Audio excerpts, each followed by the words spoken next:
John chapter 12. The context of this one real quick is that when we looked at John 6, what is the most common methodology that those who want to say John 6 is not about God's free sovereignty and election? How do they get around that?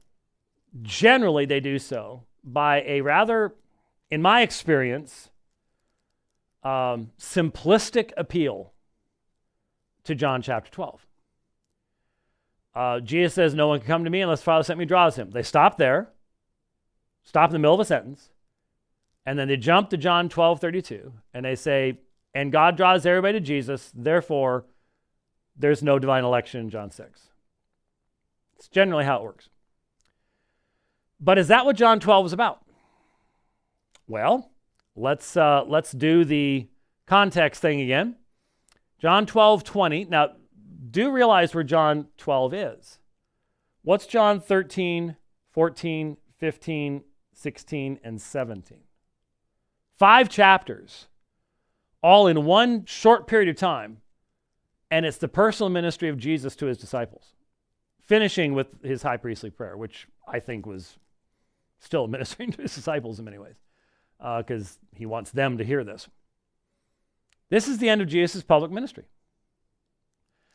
And so here at the end of Jesus' public ministry, now there were certain Greeks among those who were going up to worship at the feast. Please notice there were Greeks, non-Jews, among those who were going up to worship at the feast. These therefore came to Philip, who was from Bethsaida of Galilee, and began to ask him, saying, Sir, we wish to see Jesus. Why'd they go up to Philip? Because it's a Greek name. And so he's probably a good Greek speaker. Maybe they heard someone say, hey, Philip, come here. And so they go to, oh, he's one of the disciples. Philip came and told Andrew. Andrew and Philip came, and they told Jesus. And Jesus answered them, saying, the hour has come for the Son of Man to be glorified. Now, what have we had over and over again in John? My hour is not yet. Woman, my hour is not yet. And no one can lay hands on him because his hour is not yet. The hour has come for the Son of Man to be glorified. Now, isn't it interesting? Non-Jews seek Jesus out, and his answer is, the hour has come. Very plainly, every aspect of Jesus' ministry was the result of the sovereign decree of God. It could not have happened at a different time, in a different place. It is, as Jesus himself said, it is necessary that I go to Jerusalem. It is necessary that I be handed over to the authorities and beaten and killed and buried and rise again the third day. This was God's certain plan. This was how he was going to glorify himself. The hour has come for the Son of Man to be glorified. Truly, truly, I say to you, unless a grain of wheat falls in the earth and dies, it remains by itself alone. But if it dies, it bears much fruit. He who loves his life loses it, and he who hates his life in this world shall keep it to life eternal. Given what Jesus is about to do, you can see the deep relevance of these things. If anyone serves me, let him follow me, and where I am, there shall my servant also be. If anyone serves me, the Father will honor him. Now, I am going past stuff that I'm severely tempted to stop and deal with. Especially, I was struck in preparation for this, that last phrase, if anyone serves me, the Father will honor him. That is, I will be absolutely honest. I don't know that I've ever heard a sermon on that phrase. And you would think that you would have heard many. I may know what a future sermon I'm going to be doing will be about. If anyone serves me, the Father will honor him. Now my soul has become troubled, and what shall I say? Father, save me from this hour, but for this purpose I came to this hour. My soul has become troubled, quotation from the Old Testament, by the way. And what shall I say? Father, save me from this hour, but for this purpose I came to this hour. If the great mystery of the God-man, the hypostatic union, very good reason to not be a Neo-Apollinarian, by the way. You hear the recognition of the Father's sovereignty. The hour has come. For this purpose I came to this hour. But shall I say, Father, save me from this hour? And the greatest response, Father, glorify thy name. Jesus does know the future, but as the God-man, he knows what that's going to involve for him. People say, my Muslim friends get all, why was Jesus so afraid of death? He wasn't afraid of death. He was afraid of becoming sin. When you are the eternal, sinless Son of God, and you are contemplating taking the very wrath of the Father. Yes, the wrath of the Father. Some people got all upset about that. Who was it he went after? Josh Bice? I think he went after Josh Bice last year about that. You're about to bear the wrath of the Father in behalf of your people. That is what he's referring to here. No craven fear of death or something like that. Father, glorify thy name. There came, therefore, a voice out of heaven, I have both glorified it and will glorify it again. And so you have intertrinitarian communication taking place right here. Father, glorify thy name. I have both glorified it and will glorify it again. That would be incredibly encouraging. The multitude, therefore, who stood it by and heard it, were saying that it had thundered. Others were saying, an angel has spoken to him. So it was audible. Jesus answered and said, this voice has not come for my sake, but for your sakes. Now judgment is upon this world. Now the ruler shall be cast out. Jesus knows what the result of his actions will be. And then we come to our text. And if I be lifted up from the earth, will draw all men to myself. But he was saying this to indicate the kind of death by which he was to die. So, the first thing we see just simply in the context is, what does lifted up mean? What does lifted up mean? Because unfortunately, I've actually heard sermons from folks that didn't quite get that part and talked about lifting up Jesus. If we lift up Jesus, if we proclaim him, and so, that's not what he's talking about. That's not what he's talking about. If I be lifted up from the earth, he was saying this to indicate the kind of death by which he was to die. He was going to be crucified. He was going to be lifted up from the earth on that Roman cross. Most people get that part. So, if I be lifted up from the earth, Pontos, I will draw all, helkuso, same term used in John 6. I will draw all unto me.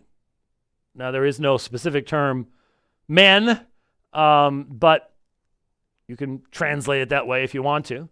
I will draw Pontos, pros, emalton, unto myself.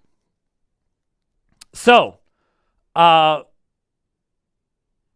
we to take this verse and an interpretation of this verse and read it 6 chapters backward into John chapter 6? Shouldn't we just, even before we get to any of the interpretation, shouldn't it just be sort of obvious that you can't expect the people in the synagogue at Capernaum to be privy to this, which takes place later, and then read that in as the mechanism of interpretation? That's called eisegesis.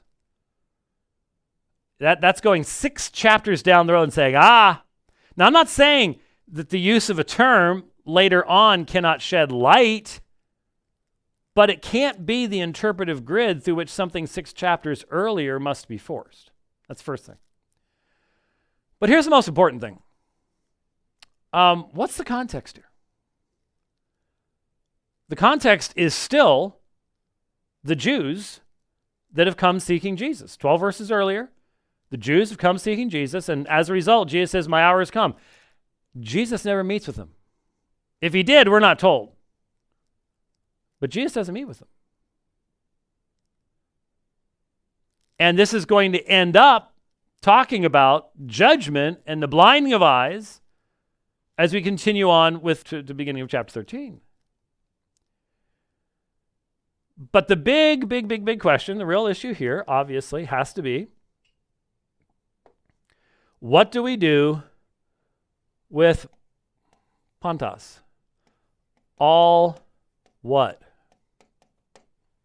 All what? Is it all men individually, or is it all kinds of men? Now, I would simply suggest to you, a Jewish person in the first century who starts reading at chapter 12 and sees that Greeks are coming to speak to Jesus already knows what's being talked about here. Already gets it. Because they already think in the Jew-Gentile dichotomy. They already get that. That's their experience. That's their worldview. And so there are two ways of understanding Pontos. You can either view it, I will draw who to myself. I will draw all kinds of men, Jews and Gentiles. You've got Gentiles coming to Jesus. That's the context. If you're going to try to say, no, it means all men individually, and then read that backwards into John chapter 6. Hopefully we're starting to see just how bad an exegetical mess this is.